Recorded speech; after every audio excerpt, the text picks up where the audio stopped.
silakan bagi teman-teman yang ingin bertanya atau ingin bergosip. Silakan, satu. Ada lagi yang Putri.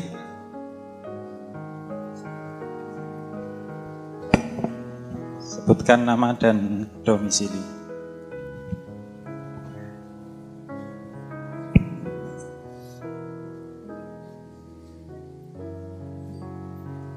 Silakan, Mbak. Ya baik, bismillahirrahmanirrahim. Terima kasih atas kesempatannya. Perkenalkan, nama saya Vira, Pak. Saya domisilinya dari Jalan Kaliurang. Jadi pertanyaan saya itu,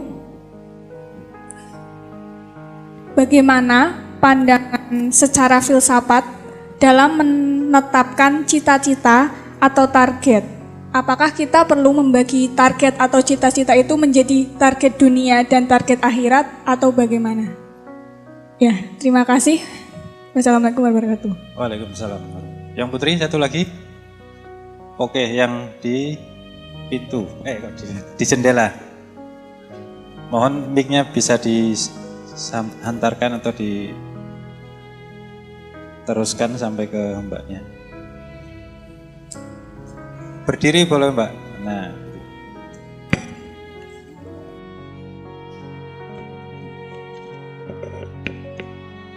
Terima kasih. Sebelumnya Assalamualaikum warahmatullahi wabarakatuh. Perkenalkan, nama saya Dela dari Sapen.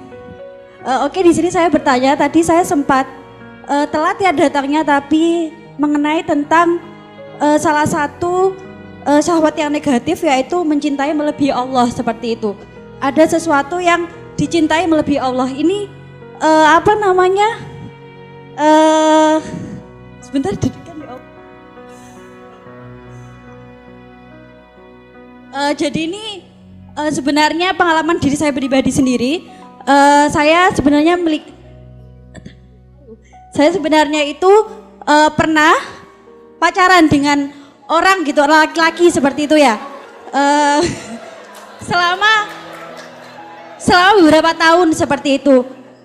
Di saat saya menaruh cinta yang lebih dalam, sampai akhirnya saya mikirkan, oh ini mungkin jodoh saya ya. Sampai akhirnya saya berpikir, oh pasti menikah seperti itu. Tapi setelah itu akhirnya saya ditimpa musibah bahwa saya diselingkuhin seperti itu.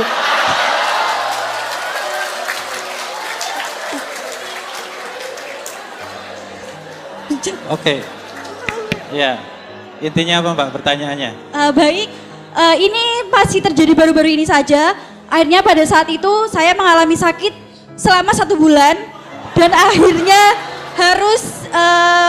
harus itu ya datang ke psikologi untuk untuk membersihkan diri saya sendiri seperti itu. Saya ingin bertanya, sebenarnya saya tuh ingin sekali ingin melepaskan, tapi saya juga sudah melepaskan seperti itu. Tapi kadang-kadang di saat malam hari seperti itu, saya merasa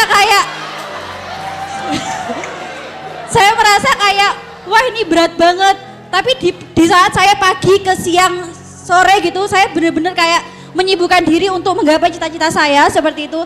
Tapi setelah malam itu benar-benar kayak semua itu kayak bergonjang-ganjing lagi, kayak ini nggak bisa seperti itu. Jadi saya sebenarnya itu, apakah saya sendiri itu mempunyai penyakit hati yang akhirnya saya nggak bisa melepaskan dia karena hubungan saya yang terlampau cukup 6 tahun seperti itu, dan saya merasa ingin itu bebas seperti itu aja, Kak. Karena saya merasa kayak oh nggak bisa, saya pokoknya mau sama dia karena dia jodoh saya seperti itu. Oke. Bisa cukup, Mbak? Oke, cukup. Terima kasih. Terima kasih. Sebelumnya mohon maaf ya teman-teman. Assalamualaikum warahmatullahi wabarakatuh.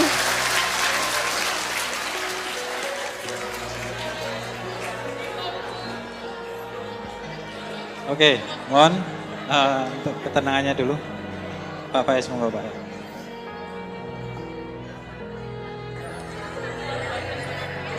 Oke.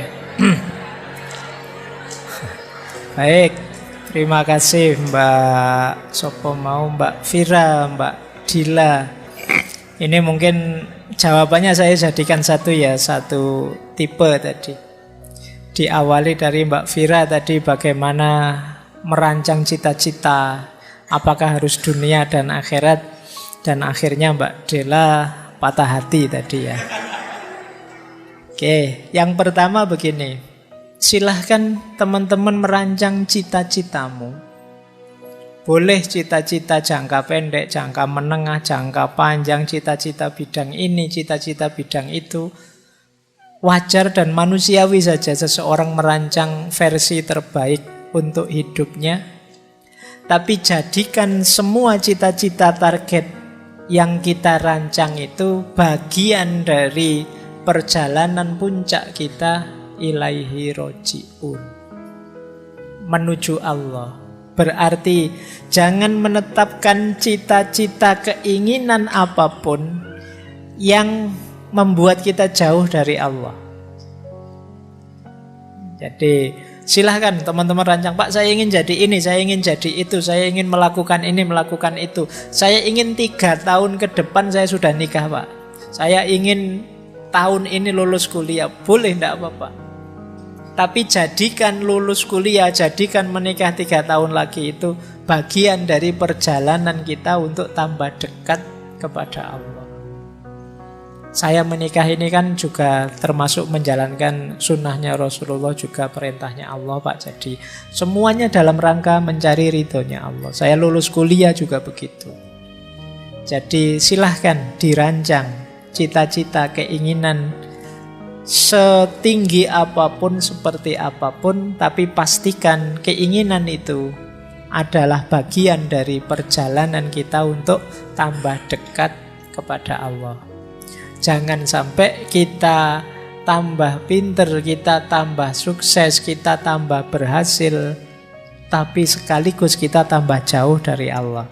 Setiap level kesuksesan kita capai, semoga itu juga isyarat bahwa kita tambah dekat dengan Allah. Kalau tidak, itu tadi mungkin ada yang masih kotor dalam jiwa kita. Nah, itu Mbak Fira. Yang kedua Mbak Dela. Wah, ini berat ini kalau enggak. Ya berat, enggak berat sih, biasa saja kalau saya. Berarti kemarin itu waktu jatuh cinta, waktu bersama-sama itu sungguh-sungguh. Berarti Mbak Dela ini orang baik. Ya. Nggak iseng. Jadi kalau dia bilang jatuh cinta ya memang cinta beneran, nggak palsu, nggak gombal. Jadi memang ada seriusnya. Ya tentu saja ketika kita serius kemudian lepas, itu ya susah untuk segera lupa. Dan itu manusiawi, wong kita ndak amnesia. Ya tetap ingat terus tentu saja. Terbarang bayang iya, wong banyak kenangan indah bersama. Jadi wajar. Dan itu jangan heran, itu nanti bisa sampai Mbak Dela tua itu teringat terus. Ndak masalah. Ingat itu kan ndak masalah. Tapi pastikan akal kita tetap sehat, jiwa kita tetap sehat, jangan nabrak norma dan nilai. Pastikan 3 ini saja, bahwa kangen tidak masalah, oke. Bahwa ingat terus, terbayang-bayang terus tidak masalah. Tapi akal sehat, jiwa sehat tetap hidupkan. Jangan nabrak norma juga, jangan saking kangennya terus melakukan hal-hal yang tidak boleh. Apalagi kalau dia sudah dapat pasangan baru. Ya, itu lebih pahit lagi, lebih sakit lagi. Tapi nikmatilah rasa sakit itu. Nikmatilah rasa kangen itu sambil tetap memegangi bersihnya jiwa, jernihnya pikiran. Tidak apa-apa.